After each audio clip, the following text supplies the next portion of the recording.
Assalamualaikum warahmatullahi wabarakatuh. Kali ini di video saya akan menjelaskan tentang algoritma KNN atau K-nearest neighbor, yaitu salah satu algoritma yang digunakan untuk klasifikasi dalam data mining. Oke, seperti biasa jenengan bisa download materinya di web saya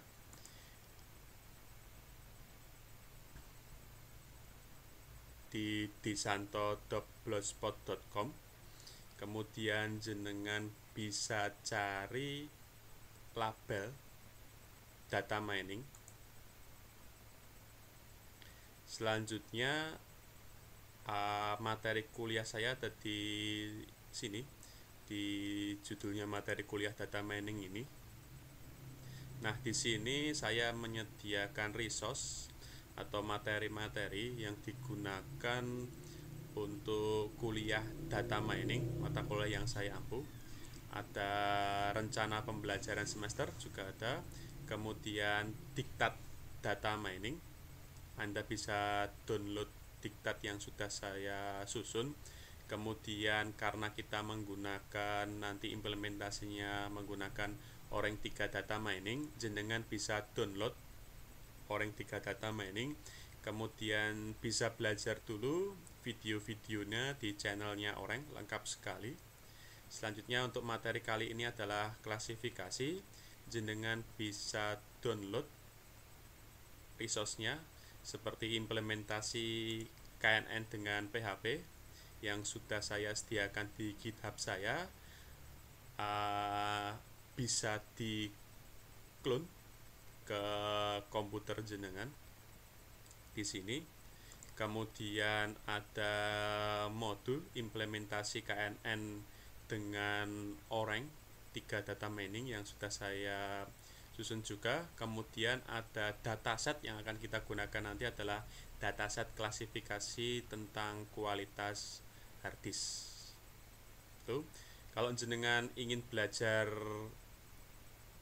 menggunakan dataset lainnya, sudah saya sediakan beberapa dataset di sini yang saya ambil dari kaggle.com. Kemudian sebelum jenengan kuliah ini baiknya atau jenengan lihat video dulu tentang kuliah konsep mudah data mining untuk mahasiswa galau di channelnya Pak Romi Satrio Wahono. Ini sudah saya sediakan di sini. Nah, di resource ini akan selalu saya update. Kemudian untuk diktat, jenengan silahkan buka bab 5 tentang klasifikasi algoritma KNN. Klasifikasi dengan algoritma KNN, silahkan jenengan buka. Kemudian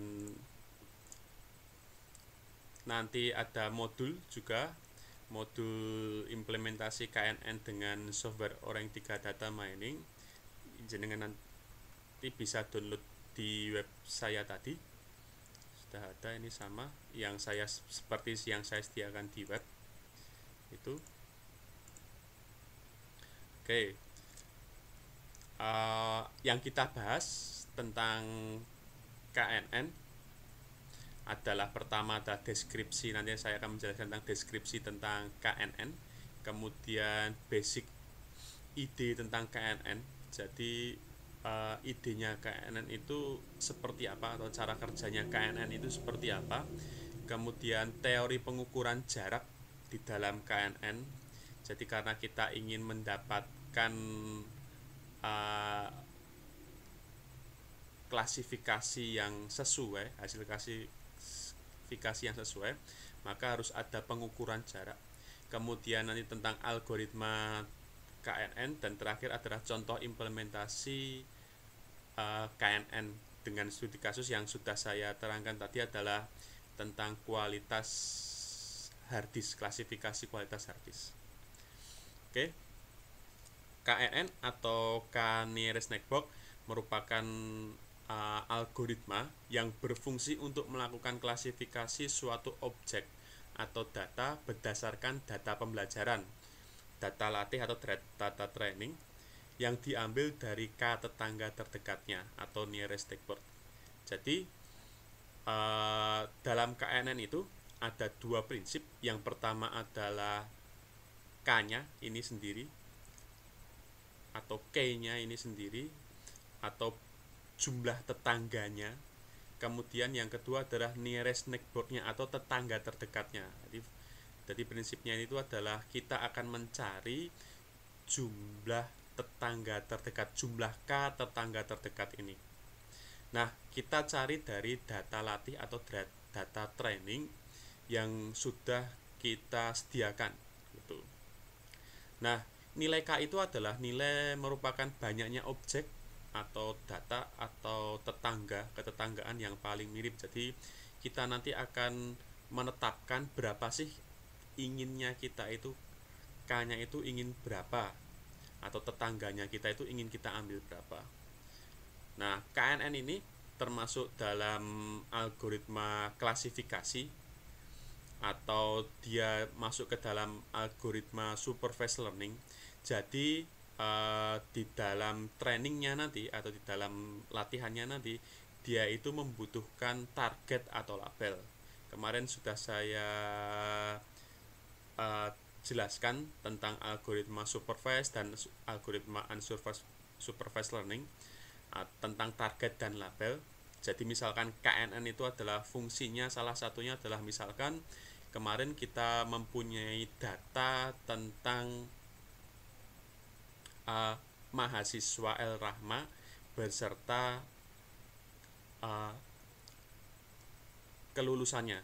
Jadi ada mahasiswa, misalkan mahasiswa A itu dia selama kuliah itu bekerja atau tidak, kemudian menikah atau tidak, kemudian ikut organisasi atau tidak, kemudian IPK semester 1 berapa, semester 2 berapa, sampai dengan IPK semester 8, kemudian nanti ada labelnya bahwa mahasiswa tersebut adalah lulus tepat waktu, ada lulus tidak tepat waktu.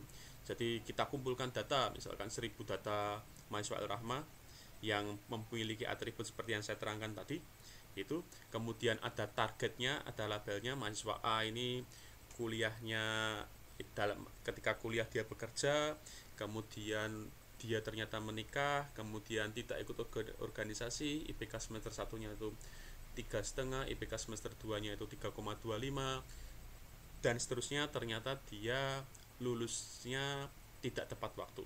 Kemudian ada mahasiswa B itu dia selama kuliahnya itu tidak menikah, kemudian dia ikut organisasi, kemudian dia tidak bekerja, kemudian IPK semester 1-nya itu 3,5, IPK semester 2-nya itu 3,2, IPK semester 7-nya itu 3,8. Nanti ada labelnya, dia ternyata lulus tepat waktu. Ya, kita punya data 1000 seperti itu. Nah, kemudian suatu hari ada mahasiswa baru yang mungkin masuk itu, ketika masuk dia itu ketika berada di perkuliahan dia itu menikah, kemudian dia tidak bekerja, kemudian dia ikut organisasi, kemudian IPK semester 1-nya itu misalkan 3,75, IPK semester 2-nya itu 3,25, IPK semester 3 dan seterusnya.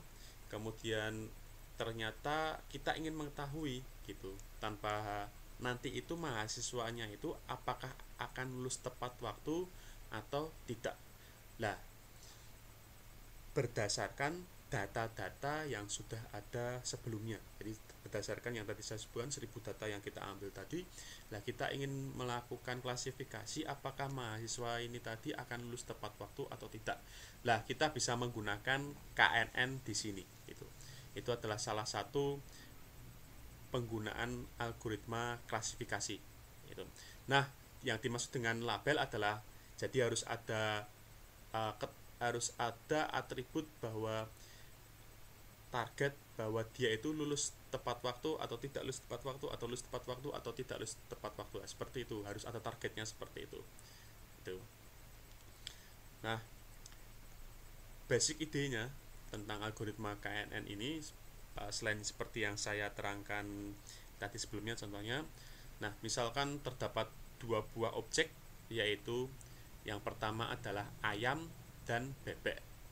Misalkan bebek itu memiliki ciri-ciri yang pertama adalah berbulu, kemudian bertelur, kemudian paruhnya itu seperti serok, suaranya itu meleter. Bisa juga baru tahu kalau suara bebek itu meleter. Kemudian tidak berjengger, memiliki 2 buah kaki, memiliki selaput pada kakinya, dan bisa berjalan di dalam air. Ini adalah ciri-ciri dari bebek. Kemudian yang kedua, objek kedua adalah ayam. Itu memiliki ciri-ciri berbulu, bertelur, paruhnya itu agak tajam, kemudian suaranya itu kalau ayam jantan itu berkokok, kalau ayam betina itu berkotek gitu. Memiliki jengger di kepalanya, memiliki 2 buah kaki, kakinya tidak berselaput dan tidak bisa berjalan di air. Ini objek ayam. Nah, selanjutnya itu ada objek lain namanya objek X. Kita tidak mengetahui objek X itu apa. Yang ciri-cirinya itu adalah paruhnya seperti serok, tidak berjengger, dan bisa berjalan di dalam air. Nah, kita ingin tahu objek ini itu masuk ke dalam klasifikasi bebek atau masuk ke dalam klasifikasi ayam. Seperti itu. Nah, seperti ini. Jadi di sini ada objek atau objek kita atau training data kita, data training atau data pembelajaran kita. Di sini ada ayam, itu ada objek ayam yang ciri-cirinya seperti saya sebutkan tadi, misalkan berjengger, memiliki 2 buah kaki, kakinya tidak berselaput, kemudian dia tidak bisa berjalan di air. Kemudian ada bebek yang paruhnya bentuknya berserok, kemudian kakinya berselaput dan dia bisa berjalan di air itu. Nah, di sini ada objek baru yang bentuknya seperti ini, bahwa dia itu paruhnya berserok, kemudian bisa berjalan di air, dan dia itu tidak berjengger itu. Nah, ada ungkapan yang sangat sangat familiar sekali. Jika ada objek itu berjalan seperti seekor bebek, kemudian bersuara seperti seekor bebek, nah kemungkinan itu adalah bebek. Jadi kemungkinan itu adalah bebek. Jadi ini objek ini tadi itu di antara objek ayam dan bebek ini, itu dia masuk ke klasifikasi mana, ke kelas yang mana gitu. Nah, makanya dihitung jaraknya, jarak kemiripannya itu. Misalkan objek X ini dihitung jaraknya dengan objek pertama ini, itu miripnya seberapa. Kemudian objek X ini ternyata kemudian dihitung dengan objek kedua. Kemudian objek X ini juga dihitung dengan objek ketiga. Objek X ini juga dihitung dengan objek keempat. Objek X ini kemudian dihitung dengan objek kelima. Kemiripannya dihitung semuanya. Nah, objek X ini nanti dia masuk ke dalam klasifikasi mana, dia paling mirip dengan siapa gitu. Lah, kemiripan atau ini jaraknya ini itu nanti kita ukur dengan teori pengukuran jarak. Kemudian kita cari yang, kalau di sini itu kita cari sejumlah K yang mirip, yang paling mirip gitu. Ternyata ada 2K atau 2 objek yang paling mirip, yaitu yang ditandai dengan garis warna biru ini. Itu dia itu paling mirip. Jadi ternyata objek X ini dia lebih mirip kepada objek bebek daripada objek ayam. Kalau dilihat dari tadi ciri-cirinya itu tadi. Nah, prinsip KNN adalah seperti itu. Jadi kita berusaha mencari kemiripan antara objek baru dengan objek yang sudah ada itu, dengan cara menghitung jaraknya. Selanjutnya akan kita cari berapa sih objek yang paling mirip. Misalkan kita tentukan 2, 3, itu jadi kita bisa mendapatkan 2 atau 3 objek yang paling mirip. Selanjutnya kita hitung probabilitasnya. Probabilitasnya ini bahwa ini adalah bebek dan yang keduanya juga adalah bebek. Jadi bebeknya adalah 2 objek dan ayamnya adalah 0 objek. Jadi kemungkinan besar objek X ini atau test record ini adalah bebek. Seperti itu. Nah, basic idenya, misalkan di sini ada objek ini yang berwarna biru ini adalah bertanda strip, yang kemudian berwarna merah ini adalah bertanda plus itu.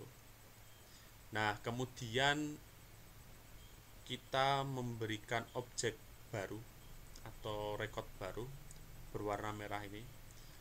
Lah, kita ingin tahu ini itu dia lebih dekat dengan siapa, kemana gitu. Nah, jumlah K-nya itu nanti kita tentukan sendiri mau berapa, atau kita ingin mendefinisikan sendiri nanti jumlah K-nya itu adalah berapa nanti. Nah, misalkan di sini kalau kita definisikan jumlah K-nya itu 1, berarti objek X ini yang paling dekat adalah objek ini plus ini. Kita ambil 1 saja. Kalau seperti ini, berarti kemungkinan besar objek X ini ya adalah objek ini, min ini.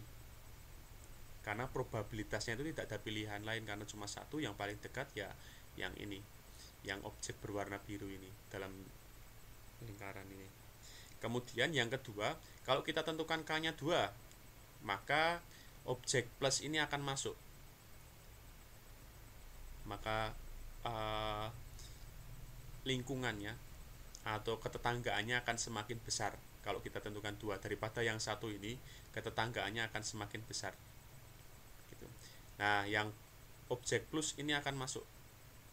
Jadi kemungkinannya objek X ini terhadap objek plus dan objek min itu adalah 50% dibandingkan dengan 50%.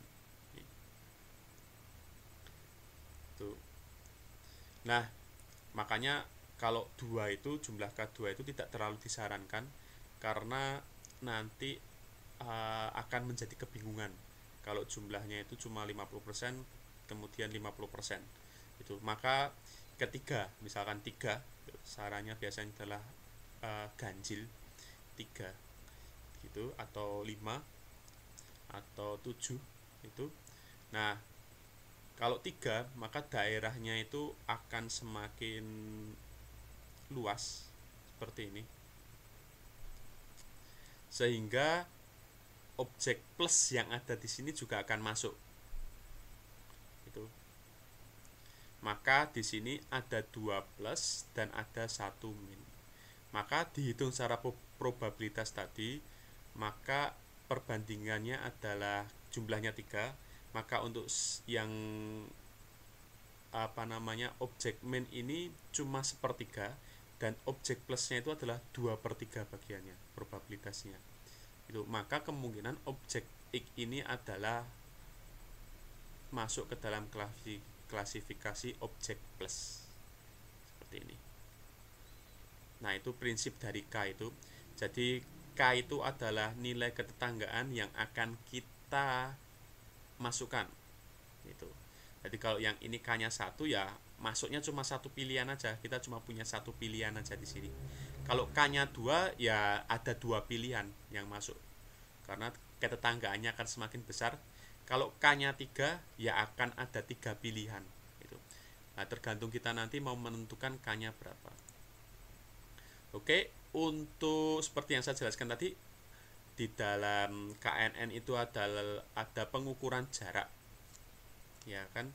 Karena misalkan ini objek X ini itu kita ingin mencari 3 terdekat, maka harus diukur jaraknya antara X ke plus ini 1, X ke plus 2 ini, X ke plus 3 ini diukur nanti. Siapa yang paling dekat? Ternyata di antara semua objek ini yang paling dekat, satu yang paling dekat karena K-nya adalah 1 adalah objek min di sini yang berwarna biru. Kalau di sini juga sama, kita hitung jaraknya, itu X ini yang paling dekat dengan siapa. Ternyata kalau kita cari 2 itu yang paling dekat adalah min ini dan plus ini, plus merah ini paling dekat. Yang ini juga seperti itu, kita cari yang paling dekat, jaraknya diukur itu, maka ketemulah 3 objek ini.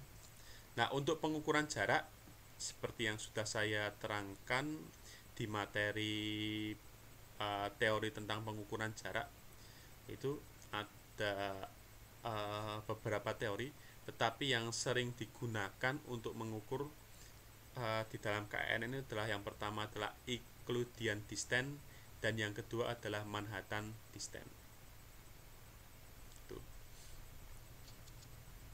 Jadi untuk pengukuran teori pengukuran jarak, jenengan bisa gunakan dua metode ini, mau pakai Euclidean distance atau mau pakai Manhattan distance. Nah, bagaimana algoritma KNN? Langkah-langkahnya, yang pertama seperti saya jelaskan tadi adalah kita harus menentukan parameter K, jumlah tetangga yang paling dekat. Kita ingin mengambil berapa tetangga, kita tentukan dulu. Kemudian yang kedua adalah menghitung kuadrat jarak objek terhadap data trainingnya. Kita itu kuadrat jaraknya kalau kita misalkan menggunakan metode Euclidean. Tapi kalau misalkan kita menggunakan Manhattan, ya kita hitung harga mutlaknya. Monggo silahkan jenengan pelajari lagi tentang teori pengukuran jarak. Itu di diktat saya sudah saya jelaskan, sudah saya terangkan. Itu. Nah, kita hitung jaraknya itu antara data testing dengan data training satu-satu. Itu. Kalau sudah ketahuan jaraknya, gimana? Langkah ketiga adalah melakukan sorting secara ascending dari jarak yang paling kecil ke jarak yang paling besar atau yang paling dekat ke yang jauh. Gitu. Kita tahu kan jadinya tadi mana sih objek-objek yang paling dekat dengan data testing kita. Gitu. Dengan objek baru kita itu yang mana? Kalau sudah dapat yang paling dekat, bagaimana? Nah, kita mau ambil K berapa? Kalau kita ambil K-nya itu 1, ya kita ambil yang paling dekat itu, 1 yang paling dekat itu, berarti yang pertama itu. Kalau kita ingin K-nya itu 3, ya kita ambil 3 yang paling dekat, berarti urutan 1, 2, 3 setelah diurutkan di langkah 3 ini, 2, 3. Kalau ingin kita ambil K-nya itu 5, ya kita ambil 5 yang paling dekat gitu. Nah, selanjutnya tinggal menghitung probabilitas untuk setiap masing-masing target itu. Oke, langsung saja. Misalkan implementasinya suatu perusahaan harddisk. Jadi ada suatu perusahaan harddisk. Kalau jenengan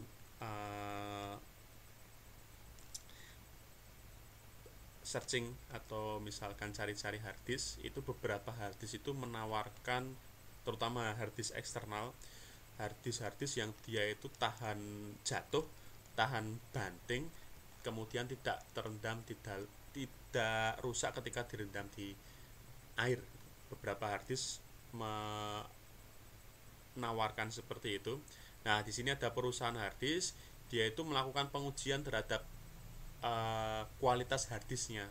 Apakah harddisk itu baik atau rusak setelah diberikan beberapa treatment. Nah, treatmentnya itu apa? Treatmentnya itu adalah ada 2, itu, yaitu harddisknya itu dimasukkan ke dalam air, itu dalam kedalamannya itu dalam meter, 1 meter, 2 meter, 3 meter. Dan yang kedua adalah treatmentnya adalah lama waktu direndam, itu dalam menit. Jadi harddisk tadi diperlakukan, diuji, itu direndam di dalam air dalam kedalaman tertentu, kemudian diukur waktunya. Nah, nanti akan tahu dicoba, setelah itu dicoba harddisknya itu ketika sudah dilakukan treatment atau pengujian seperti itu rusak atau tidak baik atau rusak, masih baik atau rusak. Itu untuk quality control. Jadi kalau misalkan di perusahaan harddisk itu mungkin treatmentnya akan jauh lebih banyak, misalkan tes kebisingan, kemudian tes tekanan dan lain sebagainya. Nah, kita ambil dua contoh dulu tentang kedalaman air dan lama waktu direndam. Nah, kemudian setelah dilakukan treatment didapatkan didapatkan data seperti ini. Jadi ada 7 harddisk yang diperlakukan atau yang diuji. Ada 7 harddisk yang diuji. Misalkan harddisk pertama itu dia dimasukkan ke dalam air dalam kedalaman 9 meter dan waktunya itu 10 menit. Ternyata setelah diuji harddisknya itu baik. Untuk data yang harddisk kedua itu dimasukkan ke dalam air itu selama ke dalam kedalaman 14 meter, kemudian dalam waktu 40 menit. Hasilnya ternyata dia itu rusak setelah diuji. Harddisk ketiga, keempat, kelima, keenam sampai ke-6 ini itu dia direndam dalam kedalaman 13 meter dalam waktu 45 menit, ternyata hasilnya juga rusak. Kemudian yang ketujuh akan diproduksi kembali harddisk yang ketujuh itu setelah diproduksi kemudian di quality control ingin tahu apakah harddisk ini jika direndam dalam kedalaman 12 meter dan lama waktu 25 menit itu apakah rusak atau baik, masih baik gitu. Jadi ini ada harddisk yang ketujuh, itu adalah harddisk yang baru itu dia ingin di treatment 12 meter dan waktunya 25 menit. Lah berdasarkan data-data yang dulu sudah pernah dilakukan, lah nanti harddisk ini itu akan rusak atau tidak gitu. Itu tanpa harus kita lakukan survei juga, tanpa harus perusahaan tersebut merendam harddisknya kemudian melakukan uji yang lainnya juga. Jadi cuma kita tahu ini nanti dia rusak atau tidak, seperti itu. Nah, langkah-langkahnya pertama kita tentukan dulu berapa jumlah tetangga yang paling dekat dulu. Kita ingin menentukan berapa tetangga. Misalkan kita ingin ambil 3 sampel, 3 harddisk itu terbaik, misalkan itu 3 harddisk terdekat dengan data testing kita, dengan data harddisk ketujuh kita tadi. Kita ingin ambil 3 data terdekatnya. Kemudian yang kedua adalah kita tentukan dulu mau menggunakan teori pengukuran jarak apa. Nah, kita tentukan misalkan menggunakan Euclidean distance. Kemudian kita hitung jaraknya menggunakan tadi jarak Euclidean distance tadi. Jadi tadi di sini ini adalah data yang lama yang akan kita cari tingkat kemiripannya yang paling dekat. Di sini adalah data baru. Ini 12 artinya 12 meter dan 25 menit. Kita cari. Nah, caranya seperti yang sudah saya terangkan menggunakan Euclidean distance, yaitu misalkan untuk nilai jarak kedekatan antara harddisk ke 7 ini, harddisk yang baru ini dengan harddisk pertama. Jadi ini nilainya, jadi kedalaman air 9 dikurangi 12 dikuadratkan ditambah lama waktunya 10 dikurangi 25 dikuadratkan kemudian diakar. Ternyata jaraknya adalah 15,3 itu. Kemudian untuk jarak data baru ke harddisk kedua atau harddisk ketujuh ke harddisk kedua itu D2 itu kedalamannya 14 dikurangi 12 dikuadratkan ditambah 40 dikurangi 25 dikuadratkan. Ternyata jaraknya 15,3 itu. kemudian dengan data ketiga dan seterusnya sampai data terakhir ini kedalamannya 13 meter, itu berarti 13 dikurangi 12 dikuadratkan ditambah lama waktunya 45 dikurangi 25 dikuadratkan diakar sama dengan 20,04 meter. Nah, setelah kita tahu semua jaraknya, itu jarak harddisk ketujuh dengan pertama, jarak ketujuh dengan kedua, jarak ketujuh dengan ketiga, ini D1, D2, D3, D4 gitu. Nah, selanjutnya kita urutkan dari jarak yang paling kecil. Ternyata kalau diurutkan itu yang paling kecil itu adalah jarak dengan data keempat, data kelima, urutannya adalah data keempat, data ketiga, data kelima, data kedua, data ke-1, data ke-6. Urutannya seperti ini. Itu yang paling dekat, dimulai dari yang paling dekat ke yang paling jauh. Tuh, diurutkan. Nah, selanjutnya kita ingin ambil K berapa? Kita tadi kan menentukan bahwa K-nya adalah 3. Maka kita ambil 3 terbaik. Berarti 1 D4, 2 D3, dan 3 D5. Yang lain tidak kita gunakan. Ini. Nah, seperti ini. Kemudian kita tuliskan tadi atau kita munculkan klasifikasinya. Untuk data pertama tadi kan klasifikasinya ketika direndam dalam air 13 meter lamanya 20 menit dia kan baik. Untuk data kedua tadi klasifikasinya juga baik. Untuk data ketiga tadi klasifikasinya juga rusak. Ternyata rusak. Tuh. Seperti ini. Selanjutnya kita tinggal hitung probabilitasnya. Jadi untuk klasifikasi baik itu jumlahnya ada 2, ya kan, dari 3 data. Ini kan jumlahnya 3. 2 dari 3 data. Maka tinggal kita masukkan saja probabilitasnya adalah 2/3. Ketemunya 0,67. Kemudian yang rusak itu ada 1 dari 3. Berarti kan 1/3, berarti 0,33. Jadi probabilitas baiknya itu adalah 0,67 dan probabilitasnya rusak adalah 0,33 gitu. Sehingga dapat disimpulkan untuk harddisk yang baru tadi, harddisk ke-7 tadi, jika dimasukkan ke dalam air dengan kedalaman 12 meter dan lama waktu direndamnya adalah 25 menit, maka kemungkinan dia akan masuk ke dalam klasifikasi baik kalau dilihat dari ini. Nah, seperti itu contoh penjelasan tentang KNN dan contoh implementasinya. Nah, untuk video selanjutnya kita akan membuat implementasi atau model KNN dengan menggunakan Orange 3 Data Mining. Terima kasih. Wassalamualaikum warahmatullahi wabarakatuh.